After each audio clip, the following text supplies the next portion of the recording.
సేంద్రియ కర్బనం. ఇది మనకు ట్రక్కులు పేడ ఎరువు వేయడం వల్ల పెరుగుతుందా, లేదంటే పచ్చిరొట్ట ఎరువులు వేయడం వల్ల పెరుగుతుందా, లేదంటే మనకు మార్కెట్లో దొరికేటువంటి బయోచార్, సీవీడ్, హ్యూమిక్ ఇలాంటి ఫర్టిలైజర్ బయో స్టిమ్యులెంట్స్ వేయడం వల్ల పెరుగుతుందా, లేదంటే ప్రెస్మెట్ లాంటి కంపోస్ట్ ఎరువులు వేయడం వల్ల పెరుగుతుందా? ఈ నేల యొక్క సేంద్రియ కర్బనం అనేది ఏది వాడడం వల్ల పెరుగుతుంది? అసలు ఇవన్నీ కూడా కాదు. అసలు నేల యొక్క సేంద్రియ కర్బనం అంటే ఏంటి? ఈ నేల యొక్క సేంద్రియ కర్బనం అనేది రెండు రకాలు. మొదటిది వచ్చేసి మనకు లాబైల్ ఆర్గానిక్ మ్యాటర్ అంటారు. ఇది ఏంటంటే టెంపరవరీ ఆర్గానిక్ మ్యాటర్. ఇది మనకు మొక్కకు కొంతకాలం వరకు పనిచేసి ఆ తర్వాత ఇది భూమిలో ఉన్నటువంటి కర్బనం అనేది ఇలా మనం ఇంటర్ కల్టివేషన్ చేసినప్పుడు కావచ్చు, లేదంటే లోతు దుక్కులు చేసుకున్నప్పుడు కావచ్చు, ఇది ఆక్సీకరణ చెంది కార్బన్ డైఆక్సైడ్ గా బయటికి వెళ్ళిపోతుంది. రెండోది వచ్చేసి permanent organic matter, stable organic matter అంటారు. ఇది ఎలా ఉంటుందంటే భూమిలోనే ఉంటుంది, చాలా ఎక్కువ కాలం ఉంటుంది, మొక్కకు పోషకాలని పట్టి ఉంచి మొక్కకు అందిస్తుంటది. ఇది రెండు రకాలు. అయితే మరి ఈ స్టేబుల్ ఆర్గానిక్ మ్యాటర్ ఎలా పెంచుకోవాలి, లాబైల్ ఆర్గానిక్ మ్యాటర్ ఎలా పెంచుకోవాలి? లాబైల్ ఆర్గానిక్ మ్యాటర్ అనేది మనం వేసేటువంటి పేడ ఎరువులు ఉన్నాయి.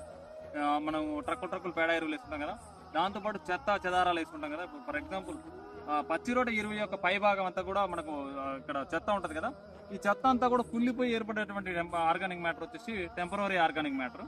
ఈ ట్రక్కులు పేడ ఎరువులు వేయడం వల్ల దీంట్లో ఉన్నటువంటి గ్యాసెస్ అనేది రిలీజ్ అవ్వడం వల్ల ఫైటోటాక్సిటీ ప్రభావం వల్ల మనకు కొమ్మకూలు వస్తుంది, కొమ్మెండు తెగులు వస్తుంది. ఈ అలాగే ట్రక్కులు పేడ ఎరువు వేయడం వల్ల పేడ పురుగు వస్తుంది.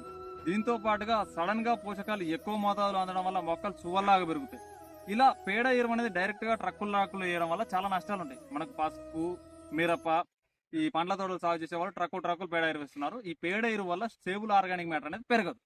అయితే మరి ఈ స్టేబుల్ ఆర్గానిక్ మ్యాటర్ ఎట్లా పెరుగుతుందంటే, మొట్టమొదటిగా ఉదాహరణకు ఒక మొక్కను తీసుకుంటే, ఈ మొక్క అనేది ఏం చేస్తా అంటే తనకు కావాల్సినట్టు ఆహారాన్ని కిరణజన్య సంయోక్రియ ద్వారా తయారు చేసుకున్న గ్లూకోజ్ ని కొంత మొత్తంలో పండ్ల కాయల రూపంలో స్టోర్ చేసుకుంటుంది.